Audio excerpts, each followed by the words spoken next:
Binge Audio. Préparé avec amour et fait avec amour. Et si, dans votre poche, vous aviez un pass pour réaliser vos fantasmes les plus torrides dans la demi-heure, avec n'importe qui?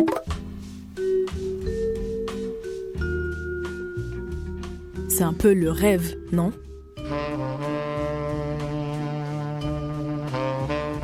Surtout en ce moment, alors que le mouvement MeToo nous questionne collectivement sur les conditions d'une sexualité libre. Mais il y a une appli qui a fait cette promesse aux hommes qui cherchent à faire du sexe entre eux. C'est Grindr. Lancée aux États-Unis en 2009, Grindr, c'est l'ambassadrice de la hookup culture, la culture du plan cul. C'était la première appli de rencontre à proposer l'option de géolocalisation, 3 ans avant Tinder. Un plan Grindr classique, en général, ça se passe un peu comme ça. 2 hommes inconnus, qui se trouvent dans le même périmètre, s'écrivent sur l'application. Ils se draguent très frontalement, souvent en s'envoyant des photos sexy de leur corps. Ils se mettent d'accord sur ce qu'ils veulent comme pratique sexuelle, puis ils se donnent rendez-vous, chez l'un ou chez l'autre, d'ici quelques heures, parfois même d'ici quelques minutes. Dès que l'invité arrive, ils font du sexe. Puis ils se séparent dans la foulée.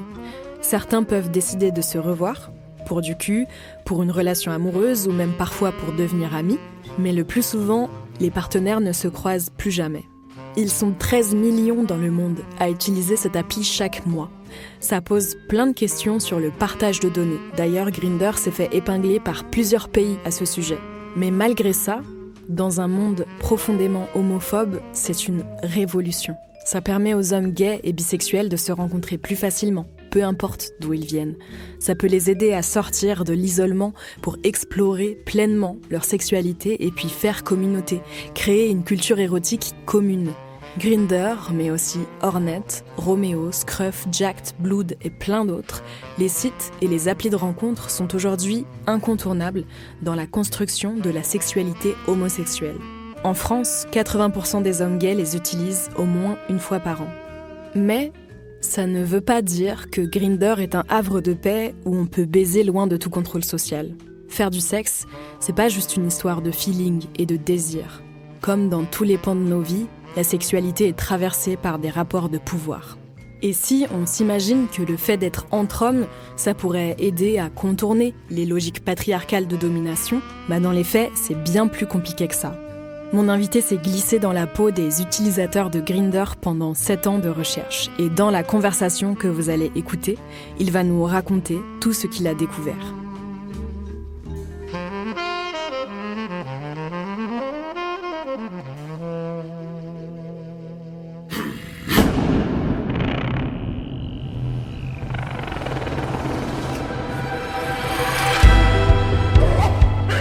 Je m'appelle Naomi Titi et vous écoutez Les Couilles sur la table, épisode 100. Comment les applis de rencontre produisent et reproduisent des rapports de pouvoir dans l'homosexualité masculine? Comment Grindr influence la construction de la masculinité chez les hommes gays et bi? De quelle manière les asymétries de classe sociale, l'appartenance raciale ou les écarts d'âge structurent nos fantasmes et nos désirs les plus intimes? On va explorer toutes ces questions dans un entretien en 2 parties avec Anthony Fouet. Il est docteur en sociologie, chercheur rattaché au laboratoire du Sophiapol et à partir de 2015, il a écrit une thèse qu'il a soutenue à l'université Paris-Nanterre en 2022. Cette thèse, elle s'intitule « Rapports sociaux de classe, d'âge, de race et de genre au sein de l'homosexualité masculine », le cas des usages sociaux des applications de rencontres géolocalisées à Paris. Lors de son enquête, il s'est plongé dans ses applis pour écumer tous les détails de plus de 300 profils, analyser plus de 1500 captures d'écran de conversation et il a aussi mené des entretiens avec 70 hommes qui avaient de 16 à 53 ans, qui venaient de milieux socio-professionnels plutôt moyens ou aisés. Ils vivent tous soit dans la capitale, soit dans sa proche banlieue. Ils se définissent comme gays ou homosexuels, certains comme bisexuels.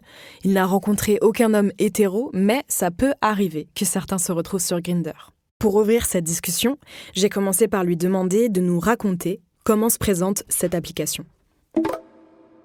Il y a 3 interfaces principales pour moi. La première, c'est la mosaïque d'accueil. Donc, dès qu'on se connecte sur l'application, on a les profils qui sont rangés par cases, du plus proche au plus éloigné de soi. ce qui permet en fait de faire défiler donc les profils pour s'éloigner de plus en plus de son point de géolocalisation. L'autre interface, c'est l'interface de conversation. Donc on a d'abord l'historique de conversation avec toutes les conversations qui ont été menées, puis en fait on reclique sur la conversation et on a accès au contenu des échanges. Et enfin, le profil, donc qui est la dernière interface la plus importante forcément, puisque ça permet d'accéder à la photo et à tout ce qu'a renseigné l'utilisateur. Très souvent, les profils sont pas forcément très remplis. C'est une de mes premières observations, c'est que le visuel prend beaucoup de place sur les applications au détriment du texte. Et le texte est très contraint. Soit parce qu'il y a des critères prédéfinis à remplir, donc c'est des trucs assez classiques, âge, je crois qu'il y a la taille, le poids, la morphologie, à un moment donné, mais ça a disparu, les critères raciaux, il y avait le type de relation recherchée. Un des autres critères aussi après renseignés dans les profils, c'est le statut VIH, avec différentes évolutions là aussi, où on pouvait renseigner le type de prévention associée, la dernière date de dépistage qui avait été effectuée, etc. Ensuite, il y a un espace textuel qui est libre, que la personne peut remplir comme elle le désire, et de mémoire, je crois qu'elle est contrainte à 250 caractères, quelque chose comme ça. Donc c'est vraiment faut aller à l'essentiel, quoi. Très court, voilà, ce qui peut expliquer aussi pourquoi en fait les gens s'épanchent peu en fait sur leur profil, et que des fois les textes sont très directs, abrégés et voilà. Où on dit directement en fait ce qu'on cherche, même le type de pratique qu'on aime faire, pour qu'en fait ce soit beaucoup plus simple de trouver quelqu'un qui nous corresponde. Oui, le but c'est quand même, la manière dont c'est conçu Grindr, c'est l'efficacité de la rencontre avant tout. C'est pas de détailler toute sa vie, contrairement à Tinder qui permet plus de place aussi à s'épancher davantage sur ses pratiques, ses loisirs, etc. Chose qui est un peu moins présente sur Grindr. Et en plus, ce qui abonde dans ce truc d'efficacité, c'est qu'il n'y a pas de swipe. Contrairement à Tinder, il n'y a pas du tout de notion de présélection. En fait, n'importe qui peut écrire à tout le monde. Tout à fait. La différence énorme du coup qu'il y a avec Tinder, c'est que Tinder va temporiser davantage les échanges. Donc Tinder va inviter à se positionner sur chacun des profils qu'on propose dans un périmètre de géolocalisation qui est là pour le coup choisi par l'utilisateur. Vers la gauche, c'est un refus, il me semble, oui, et vers la droite, c'est accepté. Et donc c'est uniquement si les deux utilisateurs ont accepté en fait de swiper à droite que ça va pouvoir ouvrir en fait à une conversation. Alors que Grindr, on peut prendre n'importe quel profil, cliquer sur sa photo et ensuite demander à discuter. Donc après, ça ouvre la conversation. Ce qui fait que vos enquêteurs racontent que parfois ils peuvent recevoir des centaines de messages en une journée, quoi. Oui, pour certains. Et pareil aussi pour tous les partages de photos, ça peut être très rapide. Voilà. Et il y a autre chose qui m'a amusée en lisant votre thèse, c'est que souvent ils mettent, pour ceux qui l'estiment être comme de bonnes mensurations, ils mettent les mensurations de leur pénis sur leur profil directement. Oui. Ça arrive. C'est pas une pratique très courante parce que j'avais quand même, au début quand j'ai commencé ma thèse, je m'attendais à ce que l'usage soit majoritairement sexuel, mais vraiment très orienté sur la rencontre directe. Et finalement, c'est quand même un peu plus nuancé que ça. On pourrait dire 1 profil sur 5, on peut vite voir quelque chose de sexuel en fait sur l'application. Donc c'est vrai que les mensurations, par exemple de la taille du sexe, pouvaient apparaître.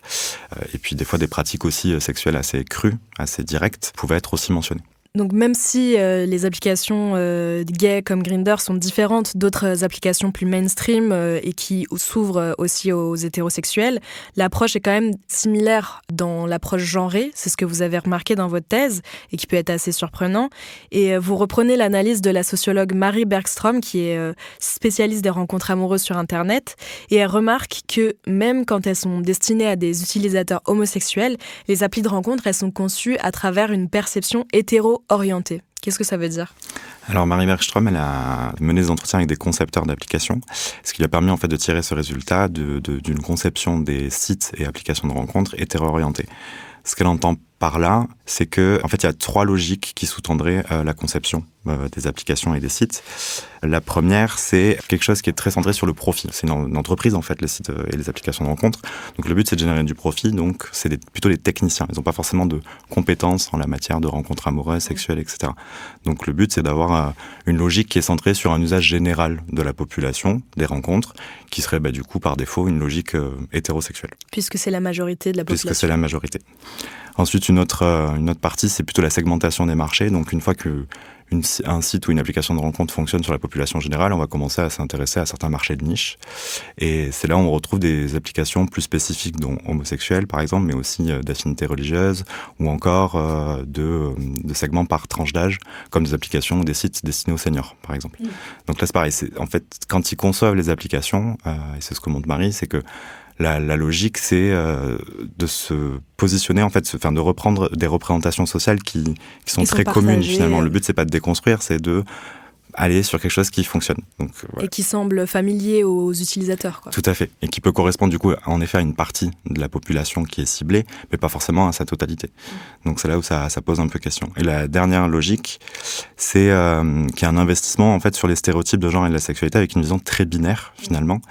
Il y a deux registres, du coup, dans cette logique binaire de la sexualité et de l'amour. C'est d'un côté, on oppose le sexe et l'amour. Donc le sexe d'un côté qui est récréatif, l'amour de l'autre qui pour les rencontres dites sérieuses. Et la deuxième logique, c'est la vision différentialiste entre les hommes et les femmes de la sexualité, où les hommes auraient des besoins sexuels par nature, et donc se débarrassent quelque part un peu des affects ou ne sont pas encombrés des affects, alors qu'à l'inverse, les femmes auraient besoin d'un cadre plus soit conjugal, plus affectif, pour pouvoir développer une sexualité. Donc toute la dimension de la conception, elle se situe plutôt là, et ça se ressent notamment entre Tinder et Grindr, par exemple, si on reprend ça. Et le but, c'est que on va plutôt temporiser les échanges, on va essayer d'y mettre du sérieux quand on a des rencontres soit hétérosexuelles, soit entre femmes, puisqu'on a toujours cette logique que c'est la femme qui va réguler les relations et qui aura besoin d'affect, et donc plus d'éléments que juste des critères corporels, des choses comme ça. Pour temporiser, vous voulez dire avant d'avoir un premier acte sexuel, c'est ça ? Oui, par exemple. Et de l'autre côté, les rencontres entre hommes, parce que c'est entre hommes, du coup on se dit que forcément la sexualité va prédominer et que le but c'est de faire des rencontres les plus vite possible. Donc c'est ça qui va un peu segmenter le marché, et ça se retrouve aussi beaucoup dans les logos, dans la manière dont les couleurs en fait de l'interface aussi vont refléter cette image un peu soit sexuelle, soit sérieuse. Donc souvent sur les rencontres un peu amoureuses sérieuses, on a des interfaces très blanches, très colorées, très épurées aussi. Et de l'autre côté, on va avoir pour les rencontres sexuelles quelque chose qui tourne autour du rouge, du mauve, du jaune, avec du noir qui, d'ailleurs très souvent, certains enquêtés me disaient en fait moi ça me rappelle une backroom en fait, Grindr. Une backroom, on peut peut-être expliquer ce que c'est pour nos auditeuristes. Alors une backroom, c'est un lieu très souvent dans des endroits de sociabilité gay, comme des bars par exemple, qui est une arrière-salle en fait qui est complètement plongée dans le noir et qui permet de rencontrer d'autres hommes et de pouvoir pratiquer la sexualité sur place. Et en fait, du coup, Grindr assume complètement le lien, par exemple, avec la sexualité des backrooms. La différence, par contre, c'est que c'est chez le domicile de l'un ou l'autre partenaire, mais il y a cette même idée d'immédiateté, de trouver quelqu'un, même d'inconnu, pour avoir du sexe le plus vite possible. C'est comme ça, en tout cas, qu'ils vendent l'appli aux utilisateurs. C'est un peu ambivalent comment ils vendent l'application aux utilisateurs, parce que autant ils s'en cachent pas, et en fait, ça peut le but, c'est de faire des rencontres sexuelles. Et en même temps, ils s'en défendent en disant qu'on peut trouver l'amour sur Grindr. Ah, donc, il y a un peu une ambivalence des fois dans les quelques interviews que j'ai pu lire, par exemple, de Joël Simkai, qui est le fondateur de Grindr. Après, l'application Grindr, elle prolonge des logiques qu'on voit dans les rencontres homosexuelles depuis les années 70-80. Elles viennent d'où ces logiques ? Comment elles fonctionnent ? Alors, le texte que j'ai utilisé pour m'appuyer pour essayer déjà d'identifier cette logique de rencontre sexuelle directe et anonyme, c'est d'abord les travaux de Michel Pollack et de Loudon Press, par exemple, travailler sur le commerce d'épisotières, c'est le nom du livre. Du coup, il s'était rendu compte qu'il y avait des rencontres qui se faisaient de manière clandestine dans des toilettes publiques, dans les années 70 aux États-Unis. Donc il détaillait l'ensemble de l'organisation sociale de ces lieux et de comment les rencontres se déroulaient. Il a pu montrer que si ces rencontres se faisaient de cette manière-là, c'était aussi parce que l'homosexualité était réprimée, sanctionnée socialement, que la morale en fait refusait tout type de rapport entre hommes, y compris entre femmes, mais ça n'a pas créé forcément les mêmes effets. Et c'est ça en fait qui a produit à ce que l'homosexualité doive trouver des lieux, des espaces alternatifs, à les détourner en fait de leur usage principal pour pouvoir faire ces rencontres, parce que c'était la seule modalité d'existence en fait de ces rencontres-là. Et ceci en fait on le revoit en fait se transposer dans différents lieux. Donc après on le retrouve dans les backrooms, dans différents lieux de rencontres gays, et c'est en ça aussi que Grindr récupère quelque part ce continuum. Je précise que dans l'histoire de la sexualité gay clandestine, les forces de l'ordre ont joué un grand rôle. Dans les États-Unis des années 50 ou 60, les descentes de police étaient très fréquentes dans les lieux de sociabilité homosexuelle. Mais ce harcèlement policier homophobe a aussi eu lieu en France. C'est ce que raconte Camille Dezombre dans un documentaire sonore qui s'appelle « PD, réinventer le monde ». Certains policiers allaient même jusqu'à provoquer ces rencontres dans les pissotières pour arrêter les hommes qui répondaient à leur drague. Alors, vu l'ampleur des risques qu'ils prenaient juste pour vivre leur sexualité, ces hommes traqués cherchaient le plaisir immédiat. Il fallait jouir vite avant de se faire repérer. Michael Pollack appelle ça le troc d'orgasme contre orgasme. C'est une logique qu'on retrouve encore aujourd'hui sur des applis comme Grindr. Ce qu'il faut comprendre ici, c'est que le sexe, ça s'ancre toujours dans un contexte qui dépasse largement les ressentis ou les phéromones. Dans sa thèse, Anthony Fouet mobilise les travaux de 2 chercheurs états-uniens, John Gagnon et William Simon, pour déconstruire l'idée que la sexualité, ça serait naturel. Quand on baise, on suit toutes et tous des scripts sexuels. Les scripts sexuels, c'est une manière de codifier et de scénariser en fait nos interactions dans la séduction jusque dans la sexualité et qui permettent en fait de faire comprendre aux individus que l'interaction qui se joue va vers une relation sexuelle ou une relation affective. Et du coup, ils décrivent aussi 3 niveaux de scripts sexuels qui s'articulent entre eux. Le premier, c'est les scripts sexuels culturels, donc ce sont toutes les normes qui organisent la sexualité. Le second, c'est les scripts sexuels interpersonnels. Donc, c'est comment les individus en fait vont se réapproprier ces normes de la sexualité et vont les rediscuter entre partenaires. Ouais. Entre partenaires, tout à fait. Et les scripts sexuels intrapsychiques. Donc, c'est un peu tout ce qui est de l'ordre de la formation mentale en fait, de la formation du désir, et qui fait souvent très appel en fait au parcours ou aux expériences vécues sur le plan individuel. Donc, ces 3 niveaux vont interagir et vont permettre en fait de signifier en fait que l'interaction qui est en train de se mettre en place ou une situation qui va pouvoir en fait charger de désir ce qui est en train de se produire. Et ce que j'aimais bien en fait dans les travaux de ces 2 chercheurs, c'est qu'ils prenaient un exemple un peu absurde où ils prenaient un homme d'affaires qui partait en voyage dans un hôtel à un moment donné et si cet homme tombe sur une femme nue dans les couloirs, est-ce qu'il va comprendre ça comme sexuel ? Pas forcément. Il va d'abord se poser beaucoup de questions avant de se dire il y a potentiellement une interaction sexuelle qui peut se jouer là. Et c'est assez vrai puisqu'en fait avant même de voir en fait on voit pas juste un corps nu, d'un coup on a un besoin, un désir et paf, la sexualité se fait. C'est qu'en fait elle se construit en fait avant ça et qu'il y a bien des étapes à respecter entre guillemets qui va permettre de ressentir cet érotisme ou ce désir. En fait, c'est assez paradoxal, quelque chose qui paraît très intime et personnel et presque corporel. Vous dites qu'avec ces 3 niveaux de script, finalement, c'est comme écrit à l'avance presque. D'une certaine manière, oui. Et en même temps, s'il n'y avait pas ça, comment on arriverait en fait à interpréter que des relations sont sexuelles, sont érotisables, qu'on peut y prendre du plaisir dans ce qui est en train de se produire.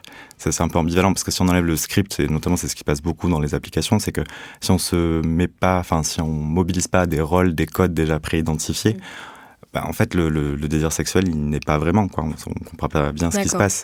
C'est en ça aussi que j'avais détaillé en fait 3 scénarios de rencontres différents. Donc on a parlé tout à l'heure du plan direct, et c'est ce que vous présentiez au tout début de l'enregistrement. Oui, avec la conversation, qui va direct à l'essentiel et où la rencontre peut se faire dans la demi-heure presque. Voilà, donc du coup elle repose déjà sur un script déjà préétabli et identifié de tout utilisateur, même s'ils n'ont pas forcément recours. De l'autre côté, sur Tinder, c'est pareil, on a des rencontres qui sont beaucoup plus temporisées comme j'expliquais, mais là aussi il y a un scénario qui est défini, c'est d'abord on discute sur l'application, ensuite on échange éventuellement nos numéros personnels, on continue à discuter, puis on fixe un premier rendez-vous qui est souvent à l'extérieur, on va boire un verre et puis on sait qu'après le verre il peut y avoir un deuxième rendez-vous ou peut-être être invité chez la personne, enfin tout ça c'est scénarisé. Et il y avait une application qui est Hornet qui se situait pour moi dans mes analyses un peu entre deux. Et en fait le fait qu'il n'y ait pas forcément de scénario préétabli, puisque les utilisateurs me disaient très souvent en fait c'est ni pour des plans directs, c'est ni pour faire un plan petit date, voilà. Donc du coup c'est un peu au feeling, mais en fait quand c'est au feeling il y a moins de trame. Et là, ça devient un peu moins évident pour faire des rencontres. C'est pas qu'il n'y en a pas, mais c'est juste que c'est moins fluide, c'est moins dynamique, ça permet... des fois, il y a beaucoup de conversations qui sont un peu laissées comme ça, sans suite, puisqu'en fait, on savait pas si la personne en face voulait plutôt un date, voulait plutôt une rencontre directe. C'est plus dur d'identifier les signaux, en fait. Voilà, par exemple. Et qu'est-ce qu'il y a comme scripts sexuels qui sont typiques de l'homosexualité masculine ? Les scripts sexuels, comme ils sont organisés déjà de manière générale, on a, dans les pratiques sexuelles en tant que telles, donc c'est d'abord embrasser, caresser, puis sexe orogénital, donc plutôt la fellation, pénétration, et ensuite éjaculation masculine, forcément, et on sait qu'en fait, dans ce script-là, le désir féminin est plutôt relégué au second plan. Ça, c'est un peu comme ça que s'est pensé le script sexuel, hétérosexuel, général. Pour les personnes gays, le script est à peu près le même, en réalité. On a les mêmes phases, et on a plutôt, du coup, la fellation qui intervient juste après caresse et baiser, puis ensuite pénétration anale et l'éjaculation qui marque la fin d'un rapport qu'on considère comme complet, puisqu'on reste quand même sur une sexualité masculinité qui est plutôt phallocentrée, qui reste sur la pénétration, et l'éjaculation qui marque toujours la fin du désir. Ensuite, il y a quand même une variété de scripts sexuels qui est à l'œuvre dans l'homosexualité masculine. On a beaucoup de pratiques de fétichisation, qui existent aussi, donc l'urophilie, le BDSM, des choses comme ça. Donc sur Grindr, Est-ce qu'on peut expliquer rapidement ces termes-là ? L'urophilie, c'est fétichiser du coup l'urine, toutes les pratiques qui sont attrées à cela. Et ensuite, le BDSM, c'est bondage, domination, soumission, masochisme, de mémoire, et qui érotise du coup la domination entre les partenaires, mais avec aussi un aspect très codifié qui permet d'avoir des safe words, par exemple, qui permet de mettre des limites en fait quand le partenaire qui joue ce rôle de dominant ou de dominé va trop loin, et donc du coup on met un stop à la relation à ce moment-là. En utilisant le safe word qui est comme un signal, quoi. Tout à fait. Puis on a d'autres pratiques de fétichisation autour des vêtements, par exemple. On a ça, le cuir, ça a été une pratique très répandue dans les années 90 dans l'homosexualité, mais ça reste encore actuel. Le cuir, c'est du coup le fait de porter des vêtements de cuir pendant une relation sexuelle. Et qui est souvent lié à la culture clone des personnes homosexuelles aux États-Unis dans les années 80. La culture clone, c'est quoi ? La culture clone, c'est notamment, c'est justement reprendre les codes vestimentaires de l'hypermasculinité, notamment tout ce qui est les uniformes, comme ceux de policiers, de pompiers, etc., où en fait on fétichise du coup cette matière et le vêtement en fait est le symbole qu'il incarne. Et ensuite, on a aussi une diversité des scripts sexuels dans la masculinité gay qui excluent justement la pénétration. Donc souvent, les utilisateurs emploient le terme de plan sus ou des plans soft qui permet de signifier qu'en fait, il n'y aura pas de pénétration pendant le rapport sexuel. Ça sera surtout centré sur la fellation. Sur la fellation et puis tout ce qui est caresse, baiser, etc. Et en fait, ce que permet Grindr, c'est d'assumer plus facilement ces scripts-là qui ont longtemps été complètement marqués d'un anathème presque par la morale ou même par la psychiatrie, quoi. Donc c'est à la fois un grand espace d'exploration, mais quand même, ce que j'ai cru comprendre à travers votre thèse, c'est que justement ce plan très phallocentré qui est centré autour de l'éjaculation et de la pénétration, ça reste quand même un peu la norme sur des applications comme Grindr. Oui, tout à fait. Enfin, le script qu'on décrivait tout à l'heure, le script général sexuel, c'est celui qui prédomine, en fait. Pour les personnes, par exemple, qui mettaient en avant plutôt d'avoir des relations de type plan soft, plan sus, était plutôt relégué au second plan, par exemple. Pour quelques enquêtés que j'ai pu rencontrer qui avaient plutôt l'habitude de pratiquer ce type de script-là, ils avaient du mal à rencontrer très souvent parce que dès qu'on dépassait quelques échanges et qu'on restreignait du coup le rapport, le script du rapport sexuel à venir, les personnes disaient non, en fait, je préfère. C'est pas mon truc, je cherche pas quoi, je cherche pas ça. Donc on a vraiment quand même plutôt une hégémonie en fait qui a lieu en fait dans les applications sur ce script-là, mais qui aussi fait écho au rapport à la masculinité. L'aspect direct des rencontres aussi reflète en fait quelque part la virilité et la brutalité à laquelle se rattache la masculinité des utilisateurs. Donc l'idée, c'est quand même de aussi exprimer à travers ce script-là et la pénétration sa masculinité. Donc c'est un peu comme ça aussi qu'il faut l'entendre. Et justement, vous avez toute une partie dans votre thèse qui est centrée sur l'expression d'une masculinité virile sur les applications de rencontres gays. Vous avez analysé plein de profils, notamment plein de conversations que vos enquêtés ont bien voulu vous montrer.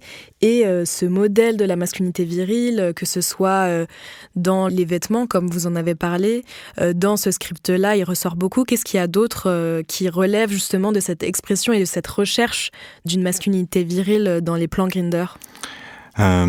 Déjà pour définir la masculinité, je me suis appuyé sur 2 travaux de recherche. Le premier, c'était ceux de Rywin Connell, qui qui a identifié différents types de masculinité. Donc on a la masculinité hégémonique, qui est en gros les standards et les normes de la masculinité idéalisée. Puis la masculinité complice, qui en fait bénéficie des privilèges de la masculinité hégémonique. Et ensuite, les masculinités marginalisées, donc qui correspondent plutôt aux personnes homosexuelles, mais aussi qui peuvent être marginalisées d'un point de vue de la classe sociale. Ou les hommes racisés aussi. Ou les hommes racisés. Ou les hommes gros, ou les hommes non valides. Tout à fait. Tout homme qui est en fait déclassé d'un point de vue du genre, et aussi socialement de manière plus générale. Et enfin, il y a une dernière catégorie qu'elle nomme pas vraiment, mais qui représente en fait à ces personnes, notamment souvent des personnes racisées, qui représentent en fait qui ont les caractéristiques de la masculinité hégémonique, mais qui n'ont pas accès pour autant aux bénéfices en fait et aux privilèges de cette masculinité hégémonique. C'est-à-dire, quelles caractéristiques, par exemple ? Raewyn Connell, elle reprend en fait les exemples des athlètes noirs, par exemple, où elle montre en fait qu'ils sont valorisés socialement autant que les hommes blancs, de par leur performance, par exemple, sportive, mais qui sont quand même relégués dans la société à une position un peu plus basse par rapport à ces hommes blancs. Donc du coup, ils n'ont pas forcément accès à tous les privilèges de la masculinité. Et cela peut dépendre des groupes sociaux, des milieux sociaux, etc. Donc j'ai utilisé en fait ce concept-là pour analyser la masculinité. Et l'autre concept que j'ai utilisé, c'est la manière dont Florian Voros définit la masculinité. C'est une masculinité authentique, brute et virile. C'est comme ça qu'il le définit. Et en fait, ça fonctionne très bien sur les applications. Il faut savoir que Florian Voros a fait sa thèse sur les usages sociaux de la pornographie. Victoire Tuaillon l'avait d'ailleurs reçu dans un épisode des Couilles sur la table où il parlait de ce travail-là. Et donc du coup, j'ai repris en fait cette manière-là de définir la masculinité gay, puisque en fait les usages de la pornographie et les usages de Grindr sont très poreux quelque part, donc ils dialoguent entre eux. Il y a les codes de la pornographie qu'on remobilise sur les applications et inversement, ça peut avoir des effets dans l'autre sens. On voit sur les profils comment les individus, enfin les utilisateurs gays, vont mettre en avant cette masculinité par exemple un peu normale, banale, en disant voilà, moi je suis un homme comme les autres, je suis un homme lambda et je recherche le même, quelqu'un un peu passe-partout, enfin un homme qu'on peut retrouver de type un peu hétérosexuel. Donc ça, c'est quelque chose qui est mis en avant. Et comment ils décrivent ça ? C'est quoi les critères qu'ils recherchent quand ils disent je cherche un homme qui paraît hétéro ? Physiquement, par exemple. Ça, en fait, tout se repose, la manière dont on définit la masculinité et comment les utilisateurs définissent la masculinité, c'est aussi en opposition au féminin. Corporellement, et du coup, c'est là où ça retraduit les deux autres dimensions de la manière dont définit Voros la masculinité, c'est le côté brut et viril, donc on est quand même quelque chose sur très corporel au final, qui est plutôt une masculinité, enfin une musculature saillante, ne pas être petit, être plutôt grand, des choses comme ça. La taille du pénis aussi joue beaucoup, comme on le disait tout à l'heure, c'est mentionné sur les profils, mais c'est pas pour rien, et c'est quand même des entretiens en fait que j'ai menés. Très souvent, la taille du pénis aussi qui est recherchée, c'est plutôt un pénis qui est plutôt hors norme, quoi, au-delà de la norme. Et vous le disiez comme ça en entretien. Vous disiez cash, moi je cherche un pénis qui fait telle taille, quoi. J'ai pu avoir des choses très directes en me disant voilà, c'est telle taille, point, ok. Et puis du coup on passe à la suite des critères qui pouvaient intéresser l'utilisateur. Et des fois c'était dit un peu à demi-mot parce qu'on reste quand même sur des entretiens qui portent sur la sexualité, quelque chose d'intime. Donc ça n'a pas été forcément tout le temps simple d'aborder ces questions avec les enquêtés. Mais par contre, sur les conversations, ça se voit de manière très crue, et notamment cette phrase, cette question qui est réduite à 2 lettres, c'est BM ou TBM, point d'interrogation. Qu'est-ce que ça veut dire ? Vous pouvez nous expliquer ? Tout à fait, c'est ça qui montre aussi en fait l'appréciation d'un pénis grand, c'est TBM très bien monté, ou alors encore TTBM, donc très très bien monté, donc là encore c'est subjectif, qu'est-ce qu'on y met derrière ? L'idée c'était quand même d'avoir quelque chose au-dessus d'une norme qui était aux alentours de 15-16 cm dans les représentations, et c'est en ça aussi que ça montre ce désir pour une masculinité brute et virile, puisque en fait la taille du pénis grande représente la virilité, et aussi une certaine forme de brutalité qui est associée. Et en plus, cette formule bien montée, très bien montée, ça fait référence à l'étalon, si j'ai bien compris, au cheval un peu, faut pas dire d'un cheval qui peut être viril, mais enfin voilà, le côté très musculeux, grand, imposant, avec de la force aussi. Il y a peut-être, il y a de ça. Oui, en effet, la musculature, tout est associé. C'est pas, il y a la taille du pénis qui est importante. C'est une musculature qui est développée parce que ça représente la force, le dynamisme, un imaginaire de domination en fait qui est déjà posé en fait, et qui se fait toujours en opposition du coup au féminin qu'on va mettre en fait tout ce qui est opposé, donc plutôt fin, glabre. La pilosité aussi rentre en jeu. Le fait d'avoir des poils, c'est plutôt valorisé alors dans cette perception-là virile. En partie, c'est un ensemble de caractéristiques qui vont faire écho à certaines représentations de la virilité qui est valorisée. Mais le but, c'est quand même d'apparaître comme quelqu'un de dominant, d'imposant, de fort, voilà. Et de paraître hétéro, ça c'est assez surprenant quand même, d'être sur une appli gay où ce qu'on recherche, c'est quelqu'un qui n'a pas l'air gay, quoi. Oui, en fait, il y a un peu une forme de désir de normalité aussi à travers ça. C'est qu'on va rechercher une personne hétérosexuelle pour montrer aussi qu'on n'est pas déclassé d'un point de vue du genre. C'est-à-dire qu'on n'est pas avec des hommes efféminés et on n'est pas associé en fait à la figure de la féminité. Et en fait, c'est là où l'homosexualité, elle joue beaucoup en fait avec l'hétérosexualité et la masculinité dominante. C'est qu'elle cherche plutôt à s'en rapprocher, à montrer que ce sont des vrais hommes avant tout, même s'ils couchent entre hommes. Donc c'est là toute l'ambivalence.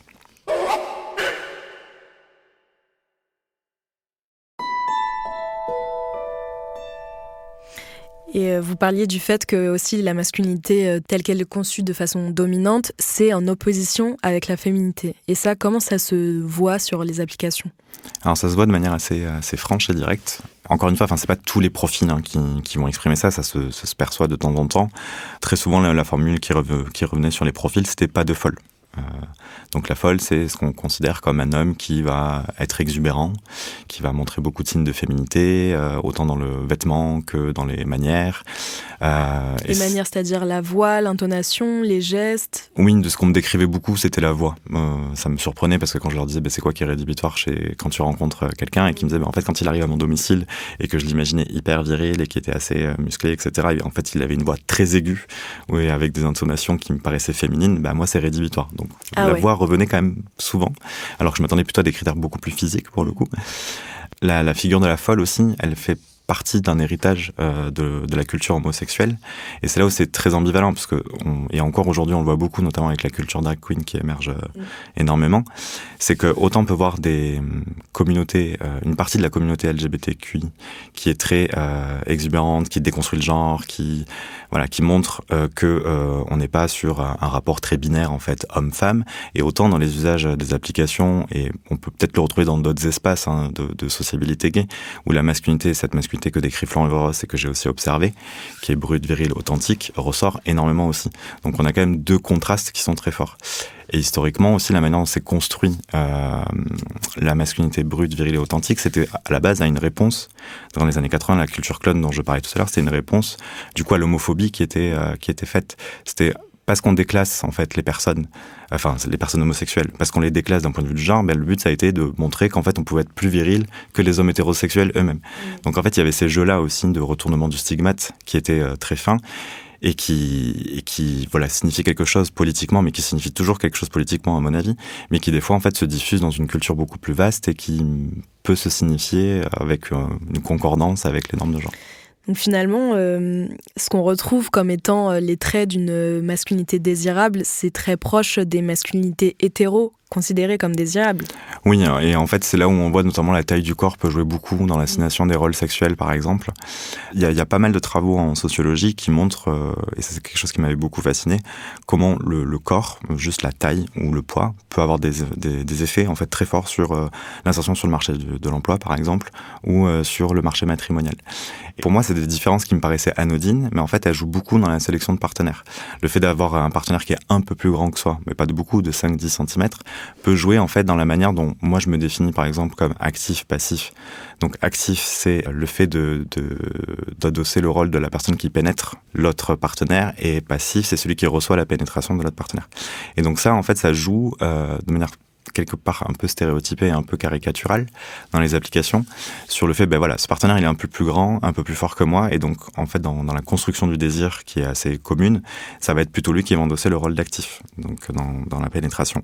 Et inversement, parce que je suis plus petit, c'est moi qui vais accepter d'être le passif dans la relation. Alors c'est pas systématique bien entendu, et ce qui se joue aussi dans les applications, parce que le script de la rencontre du plan direct est tellement rapide, qu'en fait c'est ce qu'on disait tout à l'heure, c'est il faut s'appuyer sur des codes qui fonctionnent.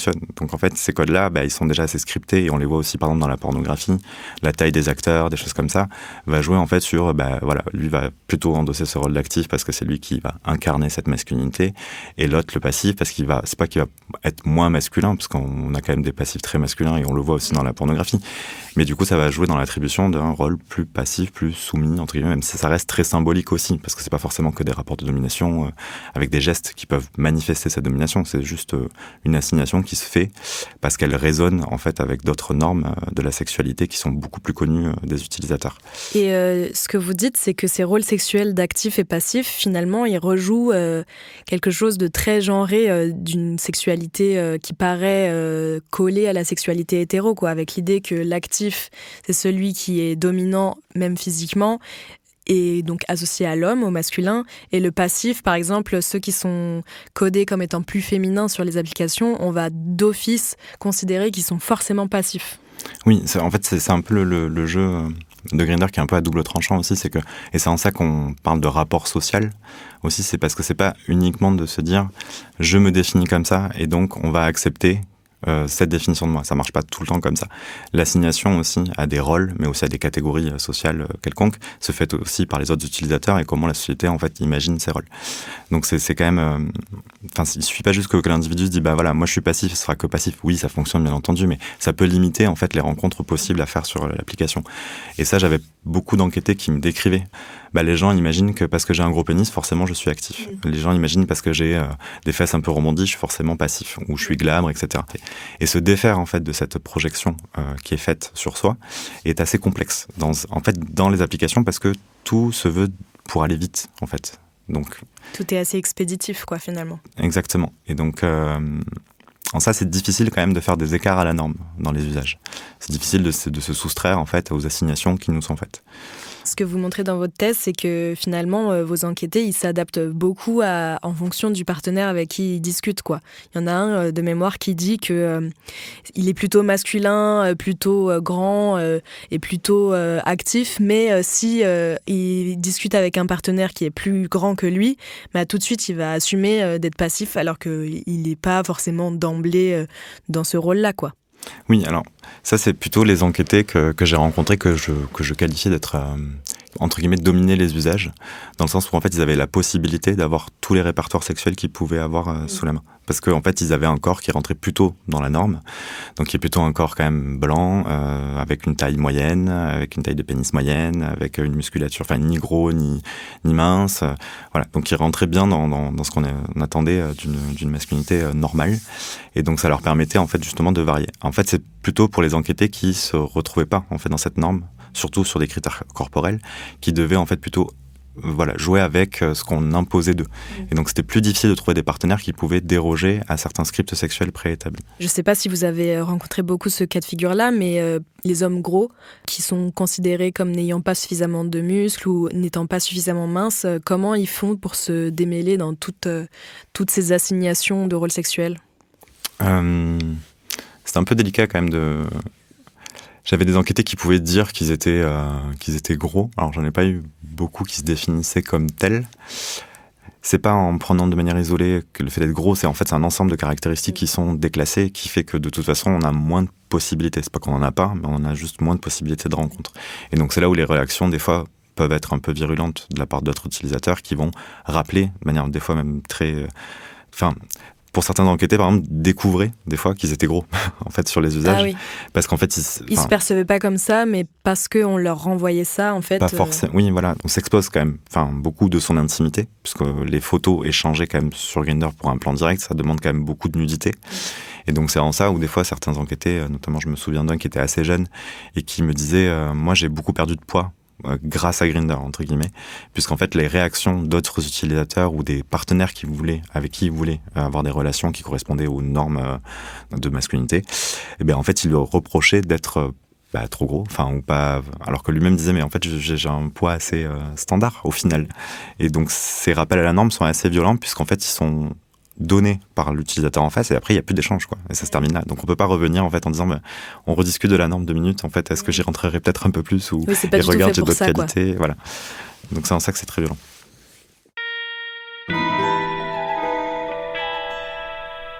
Il y a d'autres personnes qu'on rappelle constamment à la norme sur Grindr, ce sont les hommes trans, c'est-à-dire les personnes à qui on a attribué le genre féminin à la naissance et qui font une transition de genre pour devenir des hommes. Dans un récent épisode des Couilles sur la table, Talma Desta interviewait le sociologue Emmanuel Bobatti qui expliquait que beaucoup d'hommes trans deviennent gays quand ils transitionnent. Mais souvent, ils sont un peu perçus comme des curiosités sur les applis de rencontres et certains peuvent même se prendre des remarques fétichistes ou des insultes transphobes. Si vous voulez en savoir plus, vous pouvez jeter un œil au compte Instagram Personne Trans vs Grindr ou alors lire un zine qui est hilarant et qu'on peut consulter en ligne qui s'appelle Les mecs trans, les personnes trans masculines et Grindr. Et est-ce que vous avez eu d'autres témoignages poignants sur cette façon dont on est assigné à un rôle sexuel selon sa musculature, la taille de son pénis? Qu'est-ce qu'on a pu vous confier? J'avais quand même un discours un peu plus de la moitié de mes enquêtés qui était de contester en fait, les normes de la masculinité. C'est pas non plus dire j'accepte tout tel qu'il est et je suis assez d'accord avec ces normes en vigueur. Et au final, les personnes qui incarnaient cette norme, je les ai pas tant rencontrées dans mon échantillon. Et j'avais quand même beaucoup de discours donc de personnes qui subissaient plutôt Grindr, plutôt qu'ils arrivaient à en faire un espace d'exploration de la sexualité qui est plutôt bienveillant, heureux, etc. Et ceux qui, au contraire, n'y voient aucun problème, comment ça se manifestait ? Pour ceux qui dominent les usages, ils pouvaient, eux, se sentir un peu attaqués sur leur manière, par exemple, de s'exprimer sur les applications qui pouvaient être un peu directes, un peu crues, ou un peu... Et en disant, mais en fait, c'est une application, c'est pas forcément réel. Et donc, oui, carrément. parce que c'est du virtuel. En fait, il y a toujours cette opposition réelle-virtuelle. On disait, les rencontres dans la vraie vie sont meilleures que celles sur Grindr, sont une plus grande importance. Et celles qui sont virtuelles sont plus dérisoires, en fait. Et donc, ça justifie aussi beaucoup de comportements, le fait de dire que ces rencontres sont virtuelles, en disant, ben voilà, je coupe court, en fait, à la conversation sans expliquer pourquoi, je bloque sans expliquer pourquoi. Et en fait, c'est parce que ça a moindre valeur, en fait, dans les usages sociaux.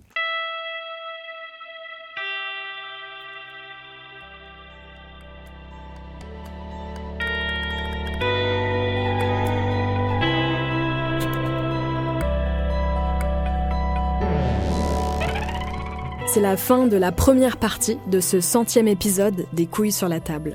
Dans la seconde partie de cet entretien, Anthony Fouet va nous raconter d'où viennent les critères raciaux sur Grindr. Pourquoi la question de l'âge est tellement déterminante sur ces applis-là. Et enfin, on va s'interroger sur la possibilité d'un consentement libre et éclairé sur les applis de rencontre en revenant sur le MeToo gay. Pensez bien à activer les notifications de ce podcast sur votre plateforme d'écoute, comme ça vous serez avertis de la sortie de la suite. En attendant, vous pouvez déjà parler de cet épisode autour de vous, le partager, nous faire parvenir vos remarques, vos histoires, vos questions à l'adresse lescouillessurlatable@binge.audio ou sur le compte Instagram Les Couilles sur la table. Comme d'habitude, vous retrouverez toutes les références citées dans l'article qui accompagne cet épisode sur le site binge.audio. Les Couilles sur la table, c'est un podcast de Binge Audio créé par Victoire Tuaillon. Merci à elle pour ses conseils édito et pour son écoute. Merci à Clément Morel pour la prise de son et à Paul Berthiaud pour la réalisation et le mixage. Merci à Lucille Leboutet pour son écoute attentive et pour l'édition. Et merci à Jeanne Longhini et Lise Niederkorn pour la communication. Merci à vous, enfin, pour votre écoute et à très bientôt pour la suite de cet entretien. Salut!